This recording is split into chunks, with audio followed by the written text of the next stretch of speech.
going on, everyone? My name is Talon Sai and you are watching Sunday Gunday. I hope you guys are all having a great Sunday so far.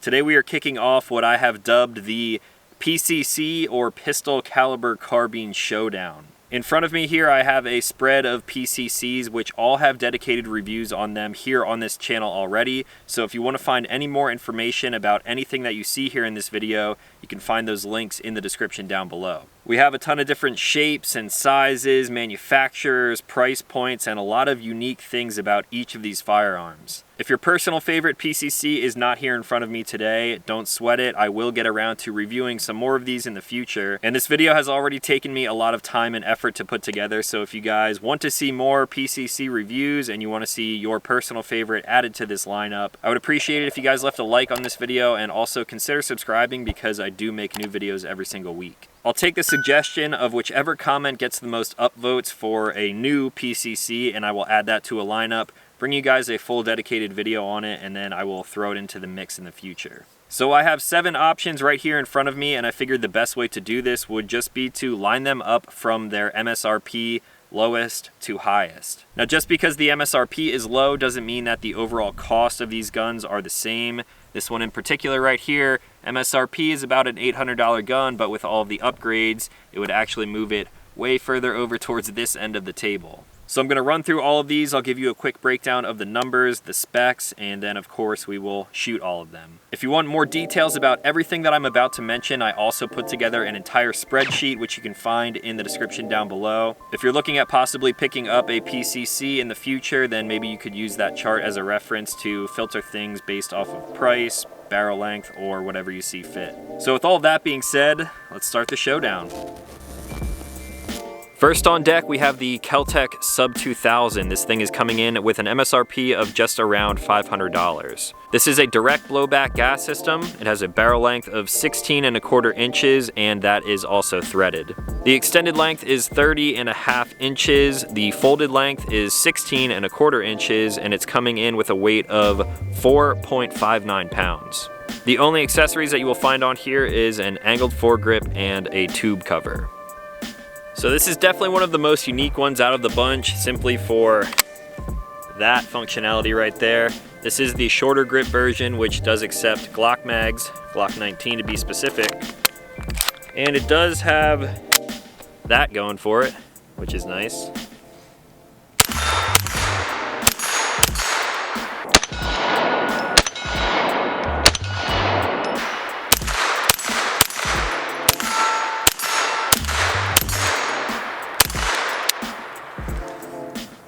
Next up, we have the Grandpower Streebog SP9A1 coming in with an MSRP of around $820. This is also a direct blowback design with a non-reciprocating charging handle. It has an 8-inch barrel and that too is threaded.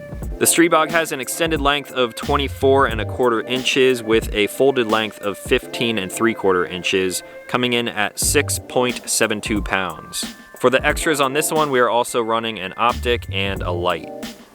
This one really impressed me with the initial testing, and I'm sure today is no different. Let's shoot it.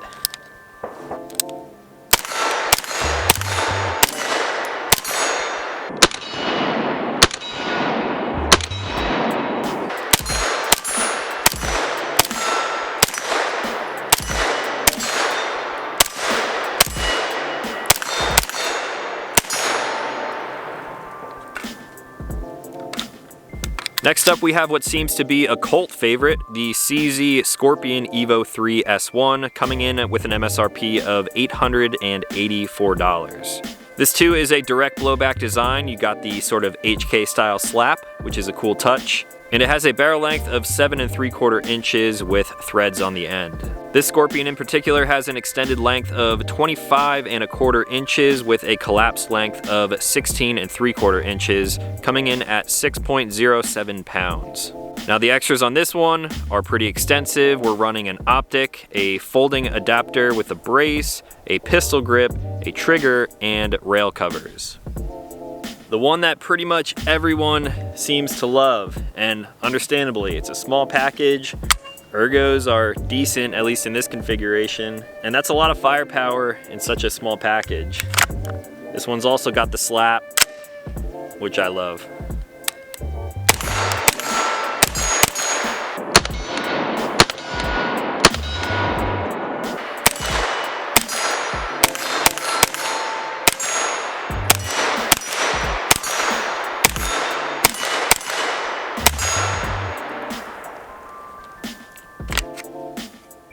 Now moving on to the IWI Uzi Pro, coming in with an MSRP of $1,309. This too is a direct blowback design with a 4.5-inch barrel, which is not threaded in this case. The Uzi is one of the smallest one of the bunch, coming in with an extended length of 18.5 inches, a collapsed length of 10.75 inches, and a weight of 5.45 pounds. The only thing that I've added to this one is an optic because the iron sights are a little bit difficult to use with this brace model. This little thing is such a tiny package. The brace definitely makes it a little bit better to shoot. And for this one, I threw a new Holosun optic on top of here. Haven't zeroed it, so we'll just hope that it's on. It does fit this gun pretty well though.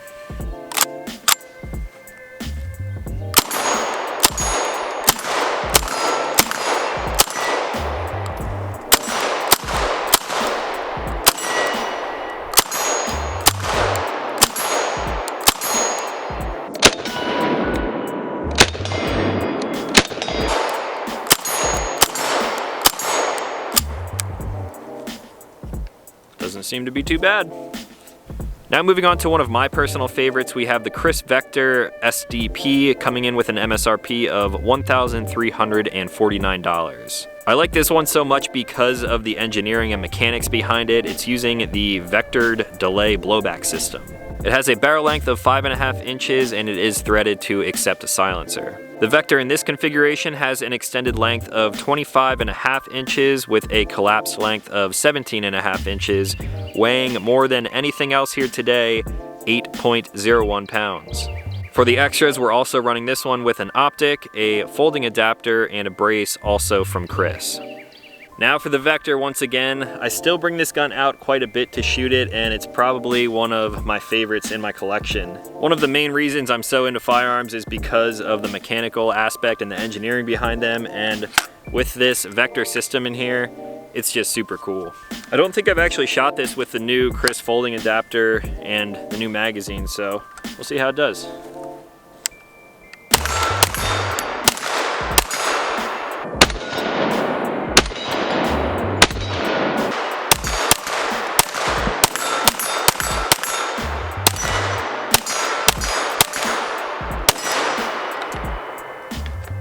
Now moving into the AR9 category, we have the CMMG BANSHEE 300 series with an MSRP of $1,550. The BANSHEE uses a really cool radial delay blowback system to mitigate recoil. It has a barrel length of just 5 inches and that is also threaded to accept a silencer. The extended length of the rip brace brings it to 21 inches overall and it has a collapsed length of just 19 inches. This one is coming in at 5.25 pounds and the only extras you will find are an optic and also a trigger upgrade. So the BANSHEE, such a tiny little package for an AR9. I also have a 10mm version of this gun and you can find a review for that on the channel as well. However, this is for 9mm pistol caliber carbines. Haven't shot this thing in a little while. See how it does. Also, pulled this optic from the 10mm. Hopefully zero is not too far off.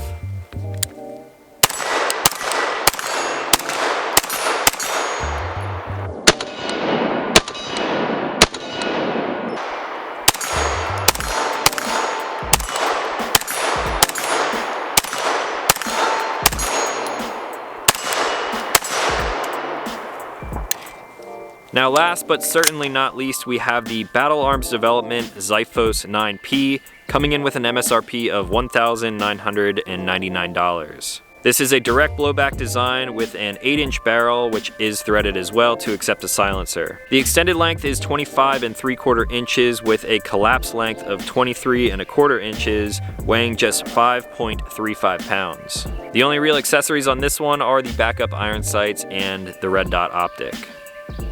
So now, the most expensive on the list. However, this is the only one with really high quality machined receiver sets. It's got a bunch of parts that most people would do as an upgrade right out of the box, and overall, I'm a fan of this gun. Let's see how she runs.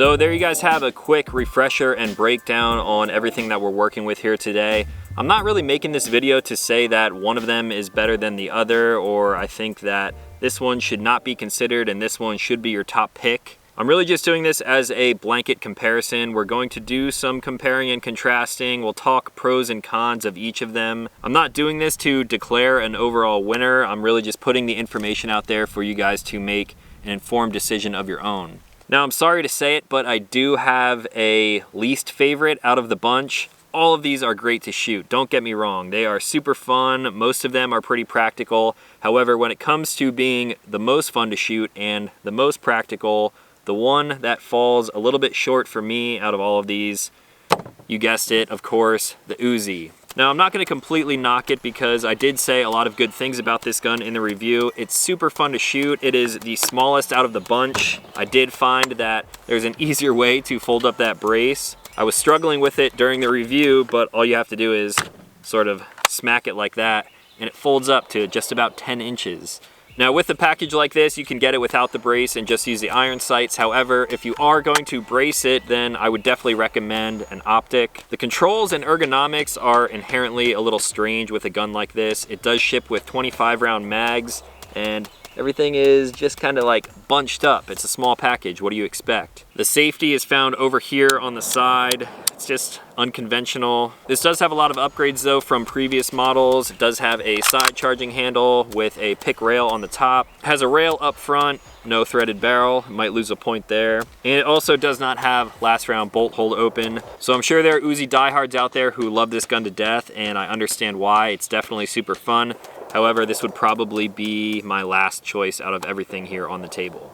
Now for the next one that I would probably vote off before the rest of them, I think I would have to go with the Kel-Tec Sub 2000.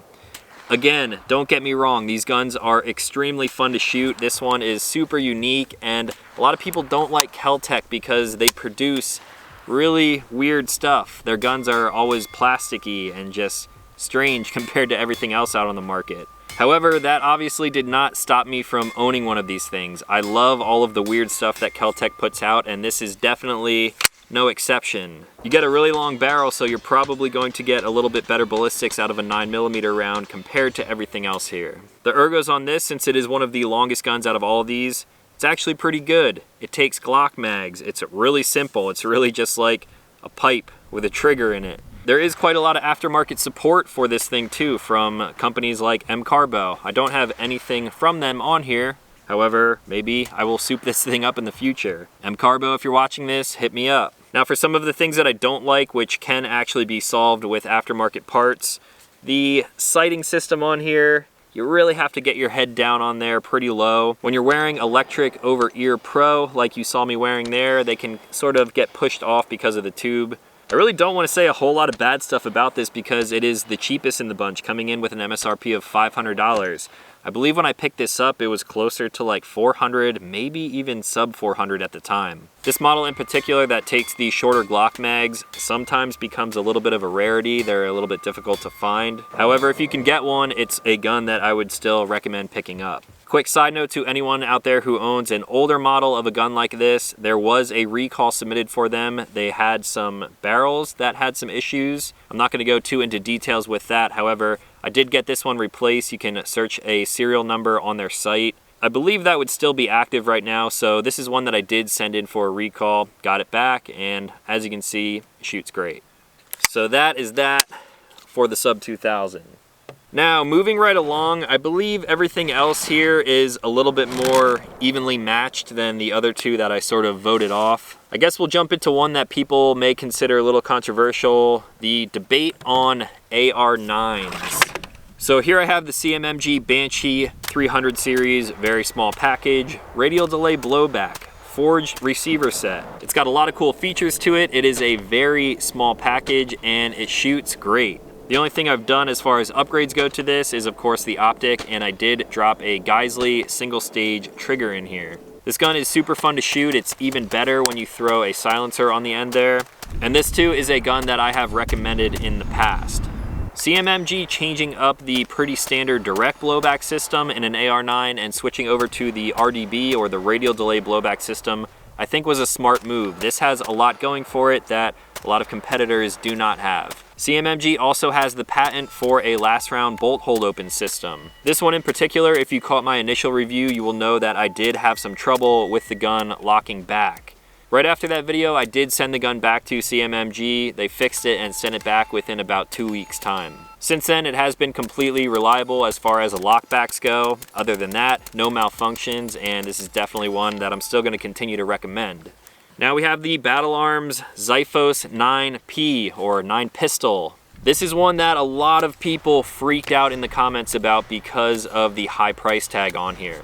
This one is coming in at around $1,500 to $1,600. This one just a little bit more, right around the $2,000 mark. So this one has last round bolt hold open. It has that radial delay blowback system. Why does this cost so much more than something like this? First off, we'll start with the receiver set. This is the only one in this entire lineup that has a really nice receiver set. It is machined almost to perfection with the handguard included. On top of that, this gun also ships with a lot of parts that you are going to end up putting on a gun like this anyway. The lower parts kit on the Banshee is about as standard as it can possibly get, and with this one you get a little bit more. Some people in the comments were mentioning things about the enlarged bolt release. What's the point of having that if it does not have last round bolt hold open? Sure, it's good for releasing the bolt if you are throwing in a fresh mag. However, it also makes locking it back just a little bit easier. Now, the reason that this actually does not have that last round bolt hold open feature is because on AR9s, it's very finicky to get guns like this to function like that.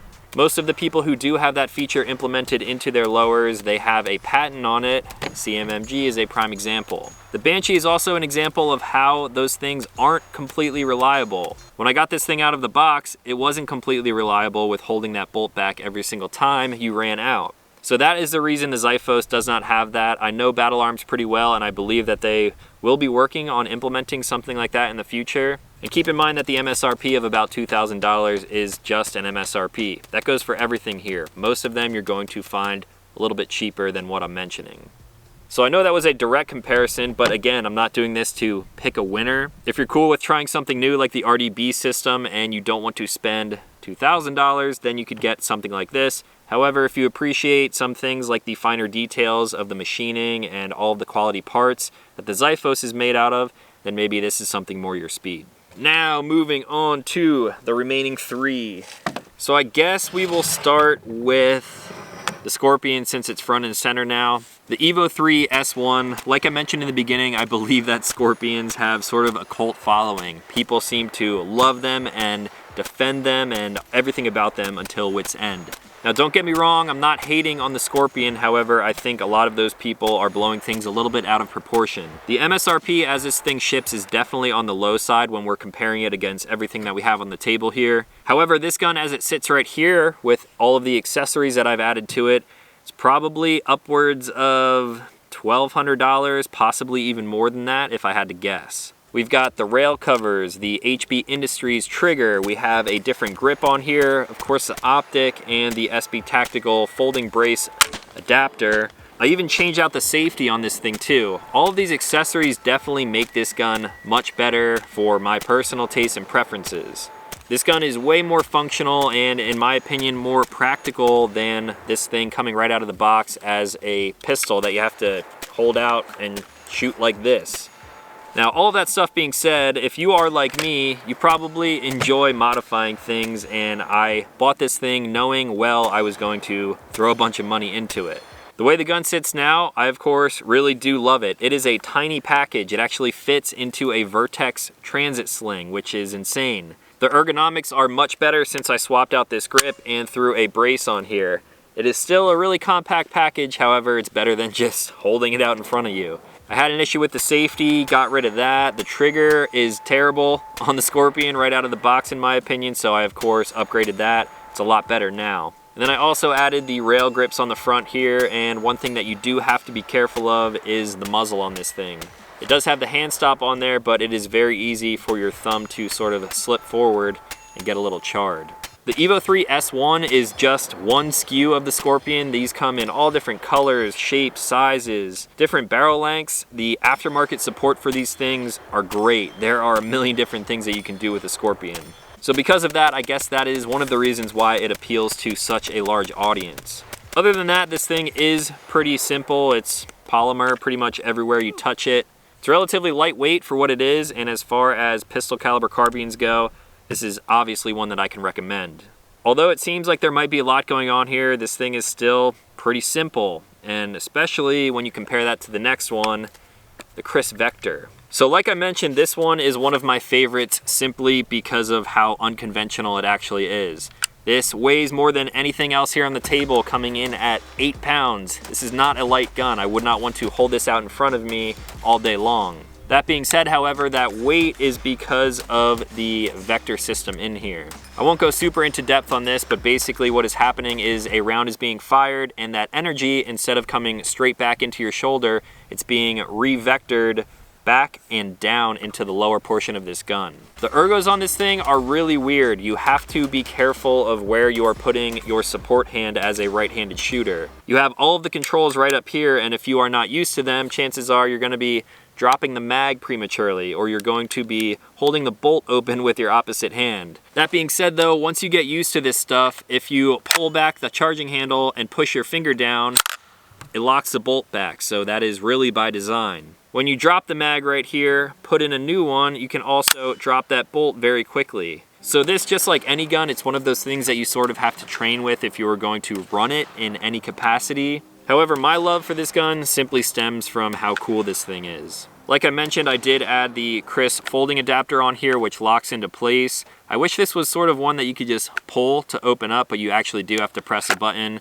On the back there, we have the SB tactical brace. I have a ton of rounds through this gun. I always bring it out if I'm bringing any new shooters up to the range because it's just so unique and different. If you're putting this in its full auto configuration, this is one of the fastest cycling guns out there, and they are a blast to shoot full auto. Highly recommend it if you ever get the chance. Now this one is also on the higher end of the MSRP, coming in at around $13.50, I believe. And then with everything else that you add on here, of course, the price can skyrocket pretty quickly. This did come as the SDP, or the standard duty pistol version, so there was just a little ring on the back here to mount up a sling. I would highly recommend going with a version like this with the brace adapter because it makes this thing a lot more ergonomic and just more of a pleasure to shoot. So that is the Vector, definitely one of my favorites. And now the only one that we have left for today is the Grand Power Streebog. So I saved this one for last on purpose, and I know I said I wasn't really going to pick a winner. However, a lot of people, when they come to videos like this, are worried about getting the best value for their money.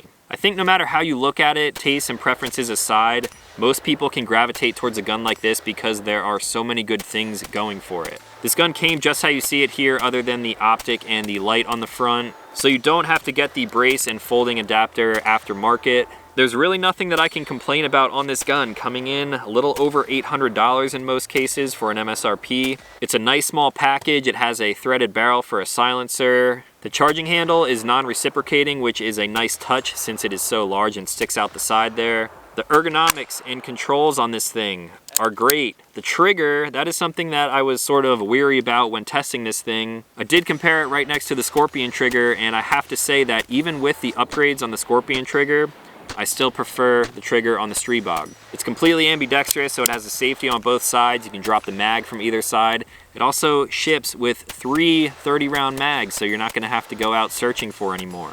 So overall, this is one that I can still definitely recommend, and if you want to get the best bang for your buck and you're not worried about all of the other fancy frills, the Streebog SP9A1 is a great option. Definitely recommend it. So that's going to be all for this first ever 9mm pistol caliber carbine showdown. I hope you guys enjoyed this video. It took me a lot of time and effort to put all this together, so I would appreciate it if you did leave a like on here. Like I mentioned in the beginning, I'm going to be picking the top comment, whichever PCC is recommended and upvoted the most. I will add that one to the collection. I'll bring you guys a full video on it, and then I will throw that into the mix for some future PCC Showdown videos. From here on out, whenever I add something new to this lineup, I will also update that spreadsheet, which you can also find in the description down below. Hopefully you guys can use that as a pretty decent resource to make an informed decision of your own if you are thinking about purchasing anything like this. Before I go, I'd like to give a quick thank you to everyone who supports the channel over on Patreon. If you want to check that stuff out, there's a link down below. That will keep you up to date real time with everything that I have going on here on the channel. You get these videos an entire week early, and every other video on the main channel, you get those early as well. There's a lot of cool stuff going on over there, including the exclusive Discord access, so I just wanted to thank you guys once again. That's all that I had for today, so as always, thank you guys for watching, and I will talk to you in the next one.